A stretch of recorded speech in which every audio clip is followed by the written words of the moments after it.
Alors Bernard, on annonce aujourd'hui la science des peuples, donc la continuité de ce qu'on avait commencé sur la personnalité des nations. On n'avait eu malheureusement pas le temps de faire tout le tour des nations en question, puis il semble que le public avait beaucoup aimé cette conférence-là et qui a demandé une suite. Alors, on va revenir donc sur cette partie d'échec que joue le plan astral avec les humains, qu'il manipule au niveau de la mémoire ou de la conscience raciale et nationale. Et je vous rappelle qu'on avait vu, lors de notre précédente rencontre, on avait fait le tour de la personnalité des États-Unis d'Amérique, du Canada, du Québec et de la République fédérale d'Allemagne de l'Ouest. Ça fait qu'il nous reste à peu près une soixantaine de pays à faire. On ne les prendra pas tous, on va laisser de côté le Liechtenstein, quoique ils viennent de doubler leur effectif militaire, ils sont passés de 8 à 16 hommes. Mais alors, c'est pas très important pour le conflit actuel. On va laisser faire Andorre aussi, on va laisser dormir. Le Schleswig-Holstein, on ne sait pas où ça se trouve. Mais on pourrait toutefois, je vous soumettrai par exemple, soit les pays de l'Europe de l'Ouest, vous avez le choix aussi pour le Japon, l'Afrique, Afrique du Nord, Afrique centrale, il y a aussi l'Amérique latine, l'Australie, la Russie, l'Asie. Est-ce que vous voulez que je vous cite des pays et au fur et à mesure, vous pouvez m'arrêter et faire une intervention quant à leur personnalité? C'est très vaste, la personnalité des nations. Il faudrait plutôt m'en pointer une pour me faciliter le départ. Commençons par l'Italie. Bon. L'Italie, sur le plan cosmique, représente une nation qui a la fonction d'absorber ce que l'on pourrait appeler les déchets astraux de l'Europe.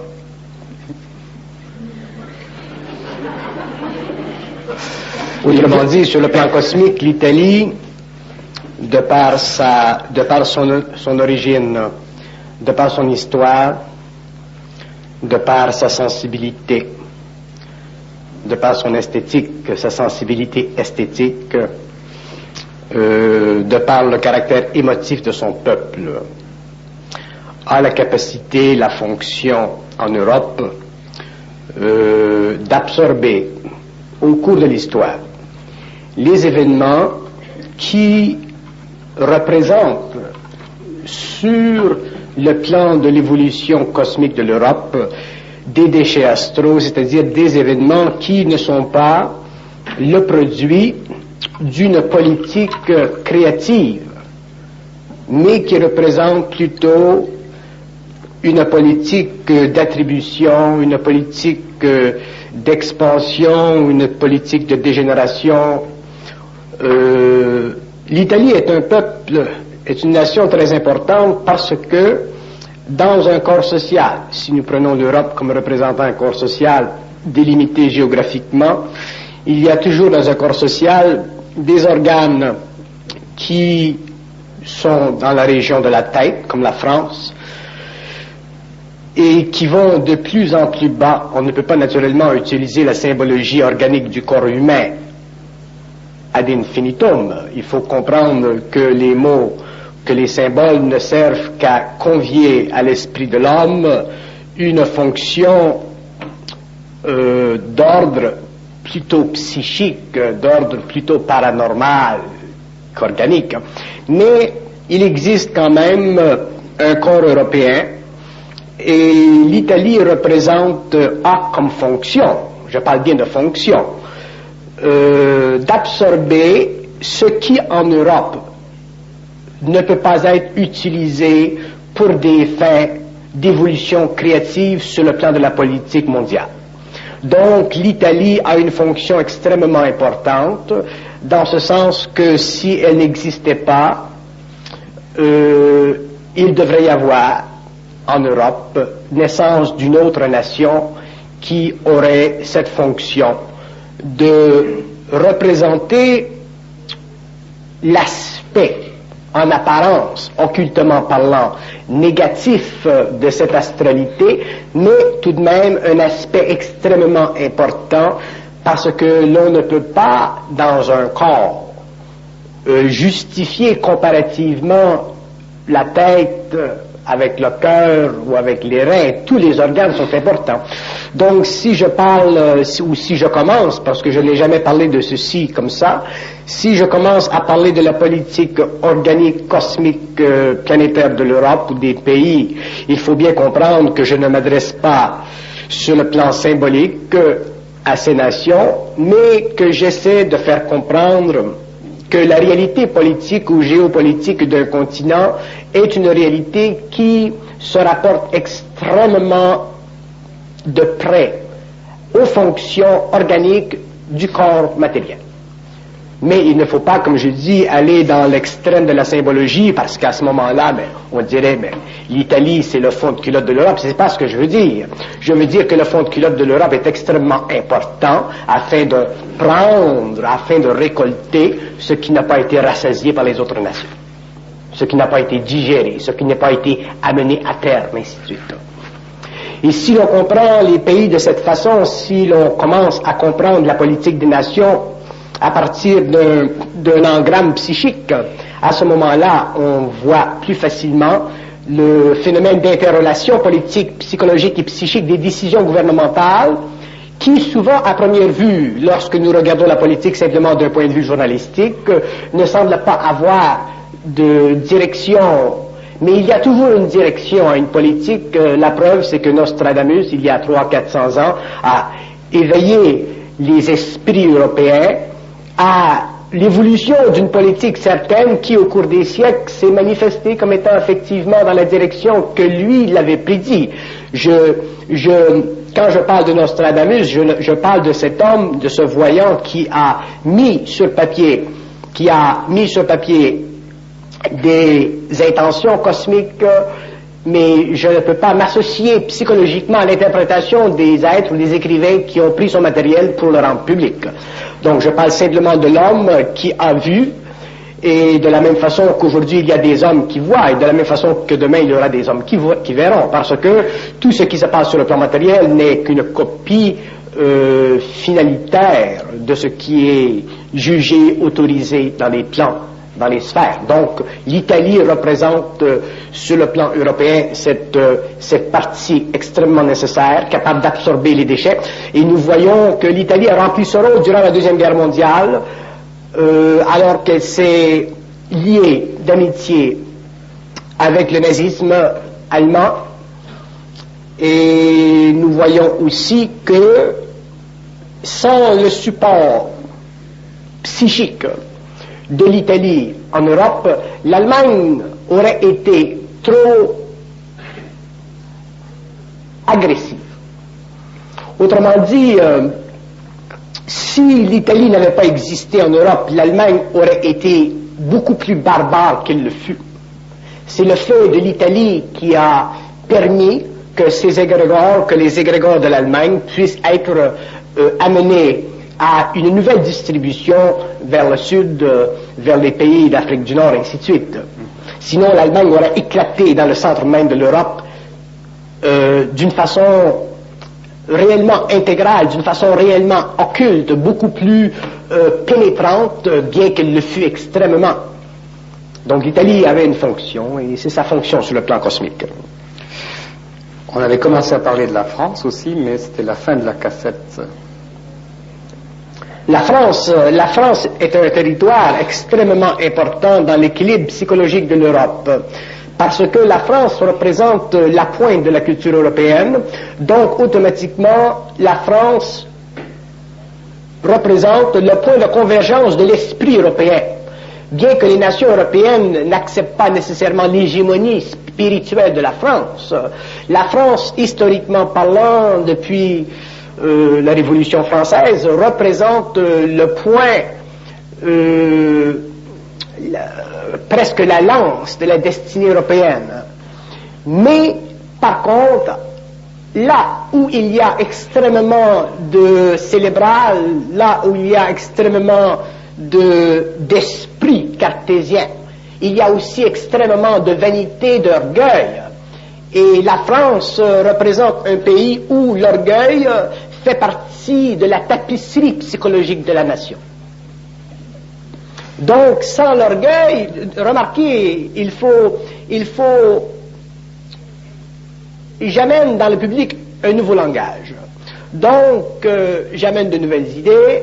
Donc, nous ne pouvons pas absorber ce langage ou ces nouvelles idées avec les anciens moyens psychologiques que nous avions. Donc, si nous parlons de la France, comme je disais tout à l'heure vis-à-vis de l'Italie, il nous faut réellement regarder la phénoménologie psychique et la fonction de l'orgueil en France. La fonction de l'orgueil français, c'est d'établir en Europe un critère de perfectionnement psychologique à tous les niveaux, autant sur le plan de la science que de la diplomatie, et ceci est essentiel pour tout continent qui se respecte parce que, à partir de ce centre psychique en évolution, il se crée dans une masse psychique comme la masse européenne une concentration d'énergie puissante qui, éventuellement, au cours de l'histoire, sert à canaliser dans le monde des aspects plus civilisés d'une culture qui représente sur le plan mondial une très grande importance et aussi une grande profondeur.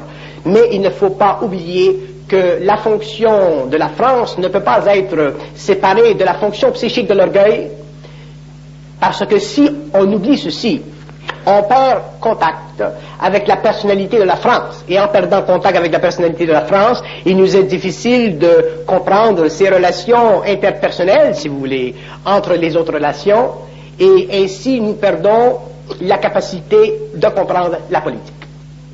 La politique doit se comprendre de la même façon que nous devons comprendre les relations humaines. Autrement dit, si nous prenons par exemple l'Angleterre, la fonction psychique de l'Angleterre, c'est de mener à bien en Europe des aspects d'une politique étrangère, parce que l'Angleterre, elle est coupée psychiquement de l'Europe, bien qu'elle fasse partie du continent, afin de maintenir un équilibre entre le centre français de l'Europe, ou le centre germanique de l'Europe, et le centre neutre qu'elle représente cosmiquement, c'est-à-dire sa position géopolitique entre l'Amérique et l'Europe. Donc la fonction de l'Angleterre, c'est de toujours maintenir une balance entre l'Europe continentale et les États-Unis d'Amérique ou le Canada. Donc, pour faire un travail aussi difficile, l'Angleterre se doit d'être hypocrite. Vous comprenez? D'accord.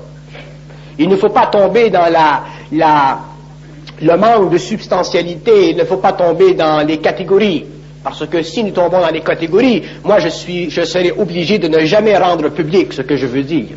Il y a des choses au niveau des nations, des races, des peuples qui doivent être dites ou qui doivent être écrites, mais ces choses ne peuvent pas être dites ou écrites sans que les gens puissent réellement les saisir d'une façon objective et non pas d'une façon qui convient à la définition négative ou à l'aspect péjoratif de la parole. En ce qui concerne la Suisse, est-ce que c'est le portefeuille? La Suisse, elle n'a pas commencé encore son initiation mondiale. La Suisse va commencer son initiation mondiale lorsqu'il y aura des troubles en Europe entre les pays d'Afrique du Nord et la Russie, et l'Europe, et les Amériques, ainsi de suite. Autrement dit, la Suisse a bénéficié pendant des siècles du pouvoir des nations, du pouvoir financier des nations. Les nations ont dû stocker leurs finances en Suisse, les individus qui ont le pouvoir. Donc, il fallait absolument une banque mondiale, c'est normal. Donc, la Suisse est devenue une banque mondiale qui était libre des fléaux guerriers de l'Europe, et elle est devenue très riche, très puissante, elle est devenue très souterraine. Mais elle ne pourra pas maintenir ce caractère de puissance souterraine indéfiniment, parce que aujourd'hui dans le monde, il se produit une nouvelle catharsis, c'est-à-dire que nous sommes en train de découvrir dans le monde que de nouveaux courants puissants, extrovertis, veulent réorganiser la politique mondiale. Et ces courants qui sont de la gauche à la droite ont une fonction qui est totalement cosmique, une fonction d'ailleurs qui est absolument cachée des vues de l'homme, mais courants qui éventuellement transformeront la Suisse et la rendront plus honnête face aux Nations Unies. Et lorsque je parle des Nations Unies, je parle des nations, des peuples unis. Cette puissance financière, cet argent qui représente la Suisse doit être un jour redistribué dans le monde. Il y aura une redistribution. Comment cette redistribution sera faite? Ceci fait encore partie des aspects occultes du XXIe siècle. Ceci ne peut pas être dit aujourd'hui parce que ce ne serait pas bon, mais il y aura effectivement un changement dans l'ordre des choses concernant la Suisse, comme plusieurs pays en Europe. Mais sa fonction fut extrêmement importante, mais d'un autre côté, la Suisse a servi à permettre au pouvoir évolutif de se protéger contre la haine et contre la misère et contre la rage des peuples en sous-développement. Autrement dit, quand je parle des peuples en sous-développement, je parle de la pauvreté. Pour moi, les peuples en sous-développement, ils existent tout partout dans le monde. Il n'y a pas simplement en Afrique ou en Amérique du Sud. Le sous-développement des peuples est une condition qui fait partie de l'évolution. Il y a du sous-développement au Canada, il y en a aux États-Unis, il y en a tout partout dans le monde. Sous-développement, pour moi, veut dire cet aspect psychologique des nations qui fait en sorte que le pouvoir n'est pas parfaitement organisé en fonction du bien-être de ces nations, parce que des individus ou des organismes s'occupent de bénéficier d'un statut privilégié qui rencontre la politique mondiale ou internationale de la Suisse, et ceci un jour sera corrigé parce que les peuples deviennent de plus en plus puissants au niveau de la base, et qu'il y aura au cours des prochaines générations de grandes transmutations dans le sang de l'humanité. Alors si la Suisse représente l'apogée de la conscience matérielle, est-ce que l'Espagne serait le summum de la conscience spirituelle en Europe? L'autre polarité. L'Espagne en Europe représente l'organe qui n'a pas encore de fonction délimitative, c'est-à-dire que l'Espagne représente un peu l'amygdale de l'Europe. Qu'est-ce que c'est une amygdale? Sur le plan humain, sur le plan médical, lorsque nous parlons des amygdales, le médecin enlève les amygdales parce que les amygdales ont une fonction que dans le sens de la médecine moderne ou classique, on peut se dispenser de l'amygdale. Mais sur le plan cosmique du corps humain, l'amygdale représente un aspect essentiel dans ce sens que c'est un filtre qui permet à certaines énergies astrales de se concentrer, et d'empêcher, astralement parlant, aux forces vitales de l'homme de se coaguler, c'est-à-dire de créer des espaces dans le corps humain qui seraient affligés par une trop grande pénétration de vitalité. Donc, l'amygdale, ou les amygdales, ont une fonction psychique ou psycho-occulte chez l'homme que probablement la médecine éventuellement découvrira lorsque la médecine pourra photographier les éthers du corps matériel. Alors, en Europe, c'est la même chose. L'Espagne a une fonction, elle sert de filtre. Et vous remarquerez que, en Europe, la guerre en Europe, c'était en 1939, et la guerre civile en Espagne, c'était en 1936. Et déjà, en Espagne, en 1936, il y avait un mouvement qui filtrait les énergies, les égrégores européens, et qui prédisposait l'Europe à la guerre. Donc, l'Espagne, psychiquement parlant, a été en guerre mondiale avant la guerre officielle mondiale de 1939. Parce que sa fonction comment j'ai appelé ça? Filtre. De filtre déjà était en marche. Vous savez, parler de la personnalité des nations, c'est un œuvre de toute une vie. J'espère qu'un jour j'écrirai dans ce domaine, parce que parler de la personnalité des nations, psychiquement parlant, ou à partir d'une conscience supramentale, c'est éveiller dans l'homme des aspects de l'organisation psychique, psychologique, collectif d'une nation, ou des nations, ou de toute la conscience de la Terre. Et c'est absolument inouï, parce que lorsque nous entrons dans ce domaine, nous sommes obligés sur le plan mental, intellectuel, de nous séparer égoïquement de notre mémoire pour entrer dans une dimension du savoir qui ne fait pas partie du présent psychologique de l'humanité, mais qui fait partie d'un présent beaucoup plus vaste, le présent cosmique de la conscience de l'homme.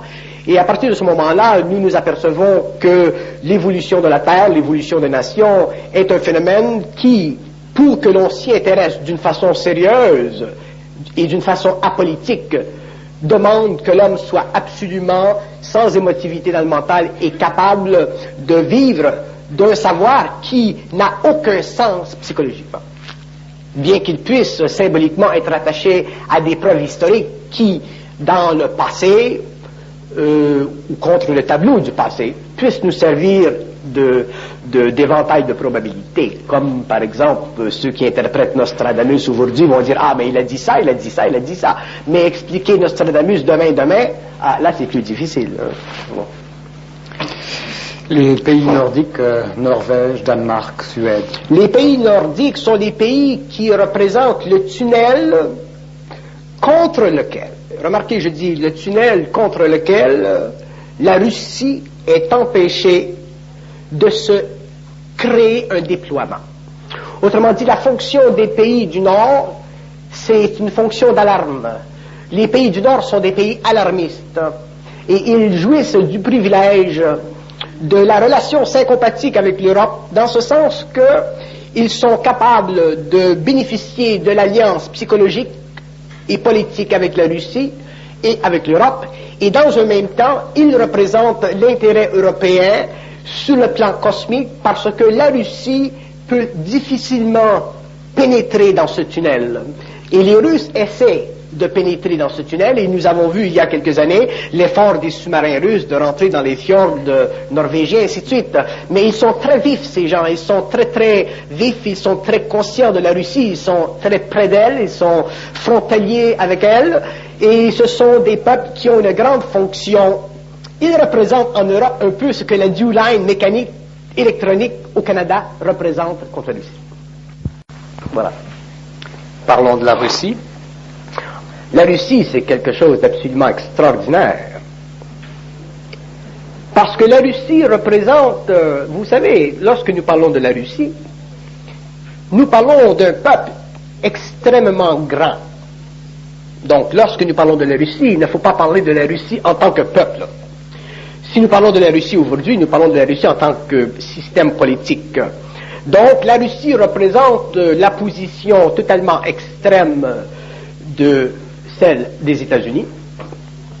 La Russie représente la nation politisée où le pouvoir oligarchique empêche l'individu de se manifester d'une façon créative sur une base d'individuation.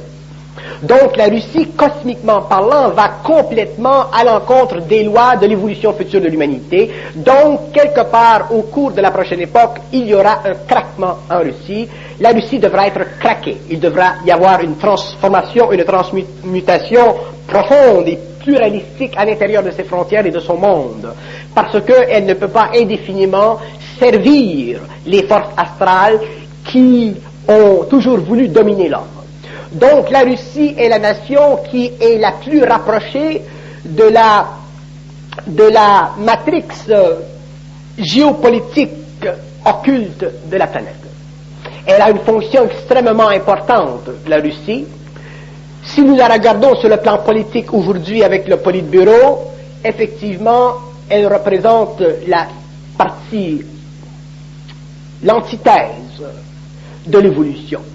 Par contre, lorsqu'elle aura craqué, elle deviendra une grande nation, parce qu'à ce moment-là, les hommes, les Russes, les peuples adjacents, qui sont mus par une extrême ferveur de développement, amèneront au monde, à la terre entière, de très grandes choses, de très grands bénéfices, mais ceci sera en relation avec une amitié créée d'une façon extrêmement occulte avec les pays de l'Ouest.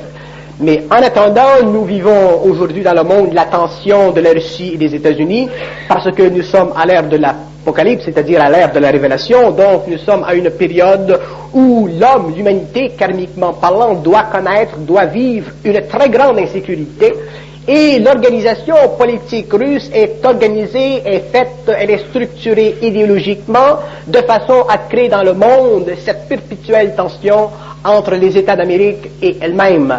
Ça fait partie du karma des nations, ça fait partie de l'ordre des choses. Il y aura changement au cours de la génération qui vient, et l'humanité sera obligée d'absorber les chocs créés par ces deux grandes puissances en relation avec d'autres puissances que nous verrons se développer au Moyen-Orient. Et nous découvrirons alors que, autrement dit, ceux qui comprendront un peu plus la politique mondiale, sur le plan occulte de sa forme, comprendront effectivement que la Russie a un grand rôle à jouer dans l'évolution du monde, un peu comme les États-Unis.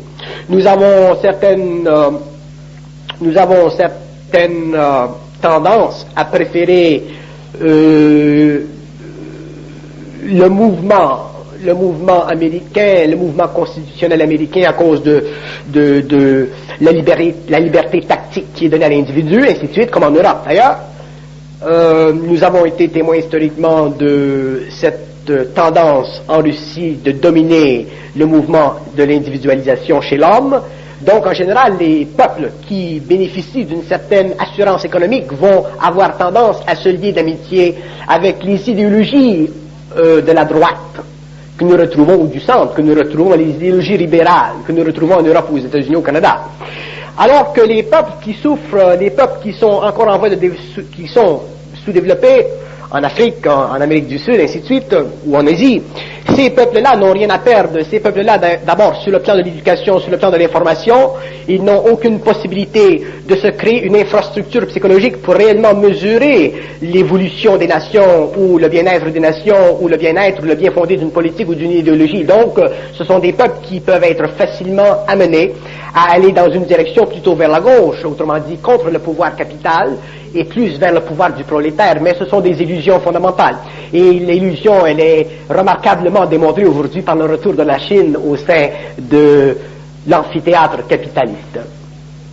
La Chine est probablement le seul pays au monde où le marxisme communiste, a réellement bénéficié le peuple chinois, dans ce sens qu'il y a eu suffisamment de sagesse en Chine pour que le gouvernement ou ceux qui gouvernent ne souffrent pas à en perdre l'équilibre de cette tendance à vouloir dominer le monde. Ce qui a sauvé la Chine, c'est que la Chine ne veut pas dominer le monde, tandis que ce qui transpire de la conscience russe, soviète, idéologique, c'est qu'il y a derrière le mensonge idéologique une tendance et un vouloir historique à longue échelle d'amener la Terre sous une même fraternité. Et ceci est une illusion parce que les tendances politiques, idéologiques de l'évolution seront fracassées à partir du moment où la régence planétaire aura pris le contrôle de l'évolution de la planète sur le plan de la conscience politique, économique, scientifique, spirituelle, idéologique au cours du XXIe siècle. Mais l'évolution est très puissante, les peuples sont absolument enracinés à l'intérieur d'elle, et nous ne pouvons pas blâmer ces hommes, parce que ces hommes, dans le fond, ont de bonnes intentions, mais ils sont voilés, et ce voile sert à déterminer l'évolution karmique de l'humanité d'aujourd'hui, et les hommes doivent subir le karma, et c'est pourquoi aujourd'hui nous sommes arrivés à un point où il est extrêmement important pour les peuples d'avoir une très profonde connaissance de la réalité qui se cache derrière les aspects purement illusoires, karmiques, planétaires, astraux, qui invitent l'homme à penser à partir des impressions extérieures au lieu d'inviter l'homme à parler à partir de sa puissance interne, de sa propre lumière, de sa propre intelligence créative reliée à son double, c'est-à-dire à cette dimension ultimement universelle de lui, qui fera demain, au cours de les prochaines évolutions, des hommes identiques à lui-même, parfaitement équilibrés dans leur identité, et capables de comprendre de façon synthétique, de façon unifiée, la pluralité des complexes de la conscience planétaire. De ce point de vue-là, qu'est-ce qui se cache en arrière-plan, qu'est-ce qui se trame au Moyen-Orient? Par exemple, le Liban. Bon, ce qui se trame au Moyen-Orient, c'est ceci, c'est que la religion est en fait utilisée par le pouvoir astral, encore chez les peuples sous-développés. Remarquez que vous ne pourrez jamais comprendre la politique si vous ne comprenez pas le pouvoir de l'astral sur les peuples sous-développés. La religion sera utilisée par les forces astrales pour phanétiser ces peuples, c'est-à-dire pour fouetter dans leur conscience un sentiment dans lequel ils croiront avec une très grande ferveur, avec une très grande volonté, et toujours regardant la position idéologique de la Russie, c'est-à-dire ce maître de l'échec politique. Les Russes sont des maîtres de l'échec politique. Les Russes ont toujours les pièces blanches, les nations occidentales ont toujours les pièces noires, parce que les Russes sont toujours à l'attaque, les nations occidentales toujours à la défense, parce que les nations occidentales ont à défendre un patrimoine, alors que les Russes ont à développer un nouveau domaine. Donc, ils utiliseront les nations arabes, qui sont extrêmement ferventes, extrêmement religieuses, qui éventuellement deviendront extrêmement fanatisées, bien que ces nations soient extrêmement rusées. Mais vous ne pouvez pas être trop rusé contre les Russes, parce que les Russes ont le pouvoir. Ils ont le pouvoir des armuriers, alors que les nations arabes n'ont que le pouvoir de l'or noir. Donc, le pouvoir de l'or noir leur permettra d'acheter de l'armurier, mais l'armurier n'est pas stupide parce qu'il fait partie de la grande puissance, donc lui a aussi intérêt à maintenir un certain équilibre sur le globe. La Russie d'aujourd'hui n'est pas la Russie d'antan, elle n'est pas la Russie stalinienne, elle n'est pas la Russie des années 20. Donc, c'est une Russie qui s'est extrêmement sophistiquée sur le plan de la diplomatie, et ce n'est pas la Russie de Khrouchtchev, bon, avec le soulier aux Nations Unies. Bon. Alors donc la Russie devient sophistiquée, comme les États-Unis deviennent de moins en moins naïfs, donc il se développe une sophistication au niveau de la politique, et voilà que le jeu de l'Arabie vient donner à la Russie la chance de déséquilibrer le monde occidental en donnant des armes à des peuples qui sont extrêmement fugueux, racés, des peuples qui croient profondément. Et j'ai déjà dit que la croyance, c'est la mort de l'homme, c'est la mort de l'esprit de l'homme, et c'est la victoire de la mort sur la terre. Donc ces peuples croiront, et la Russie, elle qui est athée, se servira de ces peuples tant qu'elle ne pourra, et ces peuples ouvriront, par les événements, des conditions permettant à la Russie d'entrer en jeu en Europe, ainsi de suite. Alors c'est un mouvement orchestré, c'est un ballet cosmique absolument extraordinaire, mais aussi dans un même temps épouvantable.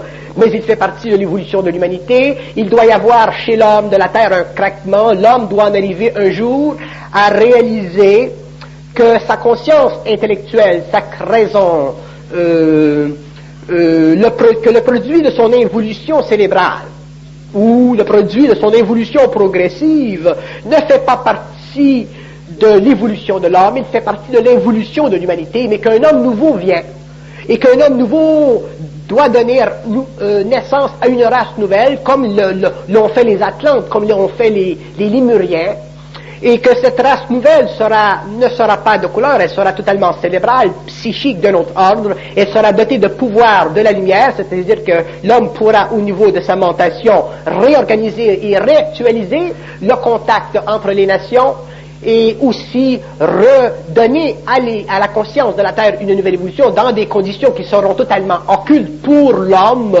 pour les pays sous-développés, pour l'homme de la rue, occultes dans ce sens que ces hommes seront trop évolués pour pouvoir être compris, mais ils seront suffisamment évolués pour pouvoir rendre, pour pouvoir donner, pour pouvoir exercer sur la Terre occultement le pouvoir politique au cours des prochaines années, des prochains siècles. Mais toujours à l'insu de la conscience planétaire en évolution et en réorganisation systémique. Le rôle et la fonction d'Israël. Israël, quel peuple? Israël, la position géopolitique d'Israël a été prophétisée par les voyants il y a 2000 ans, 3000 ans, par ses pères. Donc, Israël a finalement retrouvé sa terre, mais elle n'a pas pu conquérir sa terre sans difficulté, parce que Israël, ou le peuple juif, est un peuple initiatique. Donc, le peuple juif a toujours eu, pendant des siècles, une mission cachée, voilée à la plupart de ses adeptes, mais une mission qui avait la fonction de maintenir dans le monde une certaine tension entre les nations, mais une tension souterraine, c'est-à-dire le peuple juif, de par sa vibration, était un peuple choisi, c'est-à-dire un peuple qui devait amener dans le monde une semence, mais une semence tellement petite, tellement peu puissante, mais qui avait perdu son pouvoir à partir du moment où elle fut donnée à ce peuple, mais cette semence fut gardée dans l'esprit du peuple, elle fut gardée dans la Kabbale, elle fut gardée dans ses enseignements. Cette semence n'a jamais réellement profondément servi au peuple lui-même, mais elle a servi à l'évolution de l'humanité. Donc, la fonction du peuple juif, c'était occultement de servir à l'évolution de l'humanité. Et si nous regardons l'évolution judéo-chrétienne, si nous regardons l'évolution de l'Europe, si nous regardons l'évolution de l'Amérique, l'organisation des infrastructures économiques, l'organisation des infrastructures politiques, nous voyons que le peuple juif a donné à l'humanité extrêmement, autant sur le plan cérébral que sur le plan de son sang avec les nazis. Et il y a encore au niveau des nazis et le peuple juif une très grande relation astrale, cosmique, parce que les nazis et le peuple juif sur le plan cosmique, astral des Atlantes représentaient des rivalités. Les Allemands, les entités allemandes pendant la période atlantéenne servaient les parties nordiques de ce grand continent, les Juifs servaient les parties inférieures du sud sur ce grand continent, et il y avait toujours une sorte de tension entre ces deux régions du continent Atlante, et nous avons revu avec Hitler cette résurgence des forces astrales à travers des individus qui, comme toujours, représentent la canalisation des forces sur la Terre tant que les hommes ne seront pas arrivés à un niveau de fusion où ils seront absolument libres de ces forces sur leur conscience individuelle. Donc, le peuple israélien est un peuple qui n'a pas encore fini sa lutte, mais qui a tellement manifesté sa puissance de vie qu'aujourd'hui, l'intention guerrière des peuples islamiques commence à se diriger vers l'Europe et mettre de côté Israël. Pourquoi? Parce que l'Israël a démontré pendant la guerre des 6 jours, ainsi de suite, elle a démontré sa détermination à demeurer là, et même aujourd'hui, hier, Arafat disait qu'il était prêt à commencer à regarder ou à mettre d'avant la proposition 242. Donc il y a énormément de choses sur le plan israélien qui valent la peine d'être regardées, mais toujours avec un œil objectif. L'homme conscient, l'homme qui sait, l'homme qui regarde l'évolution de la Terre à partir d'un œil qui ne fait pas partie de l'intellect, ne peut pas perdre d'objectivité et il ne peut pas se mettre dans le dos les nations, parce que chaque nation dans le monde a une fonction, parce que la Terre est en fait un corps mystique.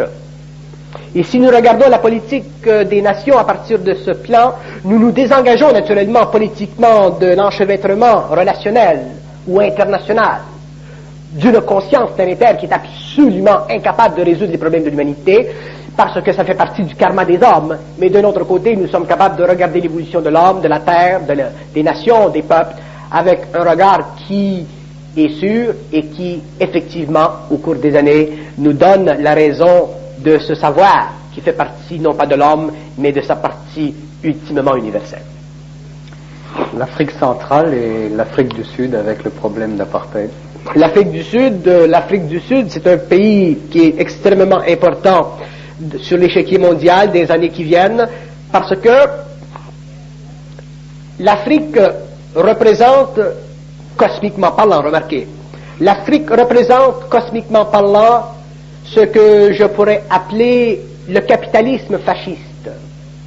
Autrement dit, l'Afrique, elle épouse les doctrines oligarchiques d'une composition politique européenne du XXe siècle, et dans un même temps, elle bénéficie de sa jonction économique avec les pays, avec l'Europe, avec l'Angleterre, avec les États-Unis, ainsi de suite, et elle a un problème qui lui est particulier, celui d'avoir donné naissance à une économie politique blanche dans un encadrement de pays absolument sous-développés appartenant à une race opposée en intention, ou une race incapable de remplir le rôle socio-politique économique qu'elle s'est donné de remplir après la guerre des Boers. Donc l'Afrique du Sud, aujourd'hui, doit être regardée comme représentant l'élément en Afrique qui sera utilisé par les forces africaines du Nord pour se donner l'élan de guerre contre l'Europe. C'est comme si l'Afrique sera utilisée comme le bouc émissaire pour donner raison aux peuples qui ont une ardeur ou une fureur révolutionnaire, que cette fureur révolutionnaire soit d'ordre simplement politique ou qu'elle soit d'ordre spirituel comme elle le sera sur le plan de l'islam. L'Afrique sera utilisée pour commencer à fouetter cette ardeur Donc l'Afrique fait partie de la symbiose moderne, elle fait partie du mouvement qui vient, et ces chefs sont absolument incapables d'empêcher ce mouvement parce que tous les hommes de la Terre qui font partie de l'évolution sont liés au monde de la mort, et le contrat avec lequel nous sommes liés au monde de la mort, alors que nous faisons partie de l'évolution, est un contrat que nous devons amener à terme, parce que pour briser la mort sur la vie, pour briser le pouvoir de l'astral sur la conscience de l'homme, il faut avoir une conscience de sa propre lumière, il faut avoir une conscience de sa propre réalité, et ceci ne fait que commencer à la fin du XXe siècle. L'Inde a la troisième génération de la famille Gandhi et s'est démêlée avec le Sri Lanka.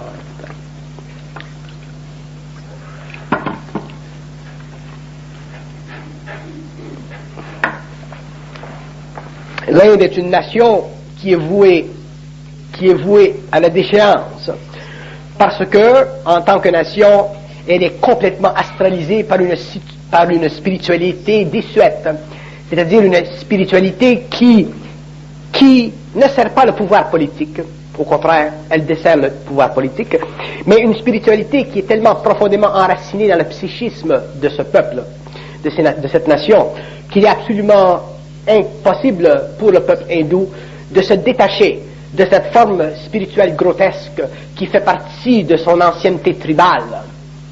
Et c'est à cause de la spiritualité en Inde, je ne parle pas de la fine spiritualité hindoue, Aurobindo, le haut bouddhiste, ainsi de suite.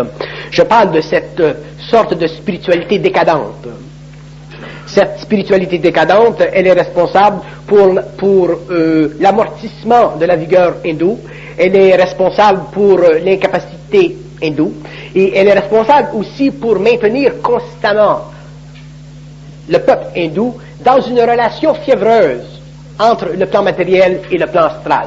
Tellement que le peuple hindou, surtout le bas peuple, est un peuple qui pourra facilement dire à un occidental, écoutez, la situation dans laquelle nous sommes fait partie de notre karma, nous devons épouser cette situation, ça fait partie des lois de cycle, et ainsi de suite. Donc, le peuple hindou n'a aucune volonté.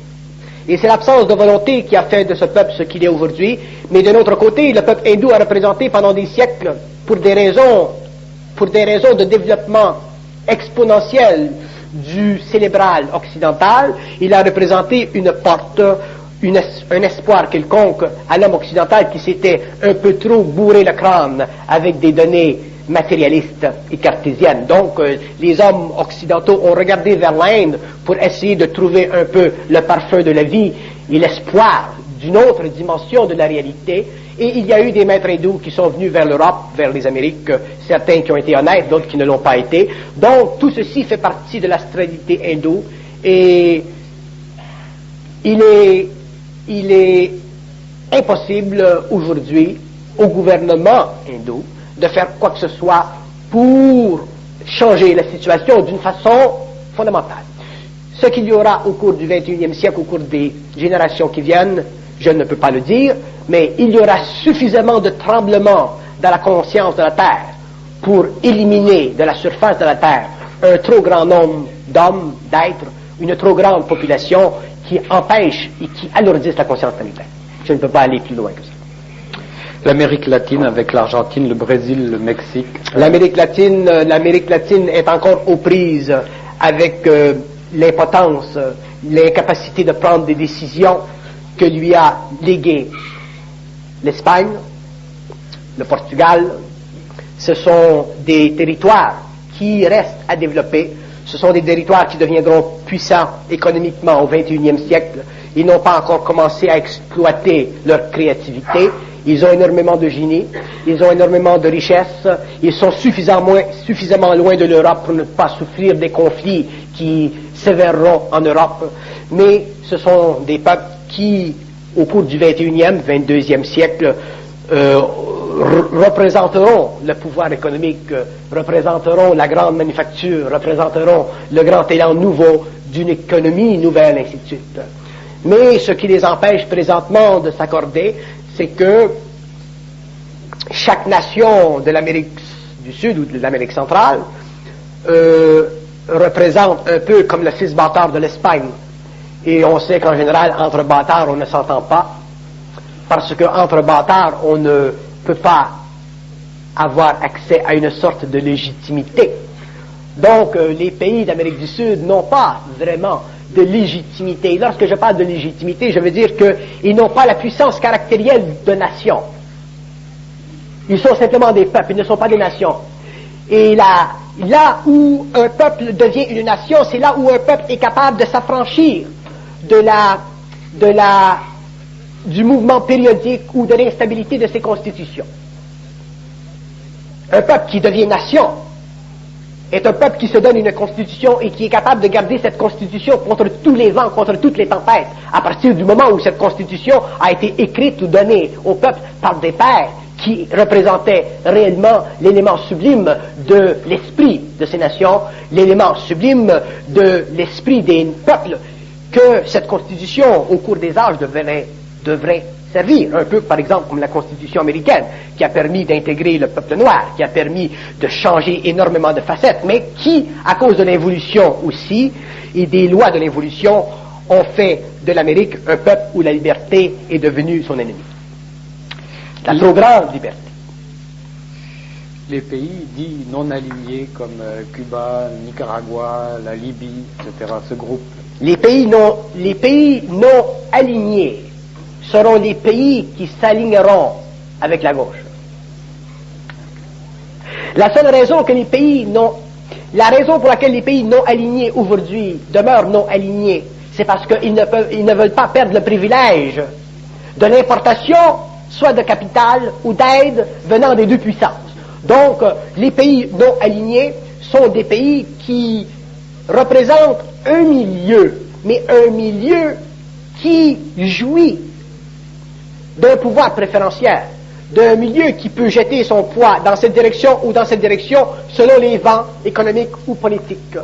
Donc les pays non alignés ont une grande fonction parce que, effectivement, ce sont ces pays qui éventuellement feront aller la balance dans une direction ou dans une autre selon la situation, selon l'atmosphère qui se développera entre la Russie et les États-Unis. Les États-Unis ont une très grande responsabilité face au monde, c'est-à-dire que les Américains doivent commencer à comprendre que les peuples ne pensent pas tous comme eux. Ce n'est pas parce qu'en tant qu'Américains, ils ont une grande constitution que les peuples pensent comme eux. Et ceci fait partie de la naïveté de l'Amérique, et c'est dommage parce que nationalement, spirituellement, l'Amérique représente le plus grand peuple de la Terre, et d'un autre côté, à cause de sa naïveté, c'est un peuple qui a tendance à se faire montrer du doigt, et il se fera montrer du doigt tant que ses chefs ou ses délégations ou ceux qui le représentent n'auront pas suffisamment d'humilité nationale pour regarder au-delà de leurs frontières et de réaliser que les peuples de la Terre représentent différentes personnalités et que la Terre est une famille et que dans une famille, il ne peut pas y avoir indéfiniment de chefs. Il faut que tous les êtres grandissent pour former inévitablement une collectivité politique, économique, qui est capable de faire la gestion de ce que la Terre peut donner à l'homme pour permettre que les nations, au lieu de se séparer en territoires, en régions, deviennent réellement des confraternités. Il nous reste 2 minutes pour voir peut-être, pour survoler le Japon et l'Australie. J'ai beaucoup de choses à dire sur le Japon, donc les 2 minutes sont passées. Est-ce que vous aimez cette musique? Vous n'aimez pas? Vous n'aimez pas? Parce que je l'ai choisi pour vous.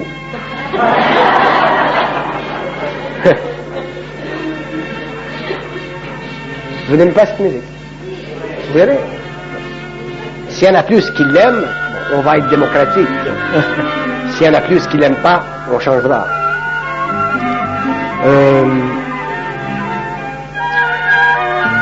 L'Australie. Il y a beaucoup à dire sur l'Australie. Donc je vais finir les quelques minutes.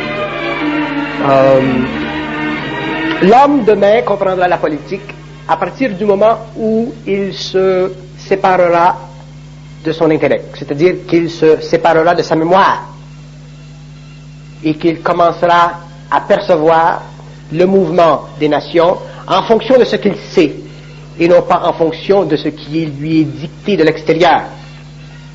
L'homme ne peut pas comprendre la politique s'il s'allie idéologiquement, soit la Russie ou soit aux États-Unis. L'homme doit être libre de l'idéologie, parce que l'idéologie fait partie du pouvoir de l'astral contre le mental de l'homme. Donc l'homme ne peut pas comprendre la politique s'il est allié idéologiquement à une nation ou une autre. S'il se sépare, s'il s'élève au-delà de l'idéologie, ensuite il peut regarder objectivement les États-Unis, la Russie, les peuples du Moyen-Orient, les peuples d'Asie, et comprendre leur interrelation et voir, parce que la politique, dans les 10 prochaines années, 15 prochaines années, elle fera partie de la vie des hommes. Autrement dit, jusqu'à aujourd'hui, nous avons pu dire, ah, mais la politique, moi, ça ne m'intéresse pas, la politique, c'est ça, la politique, c'est ceci ou c'est cela.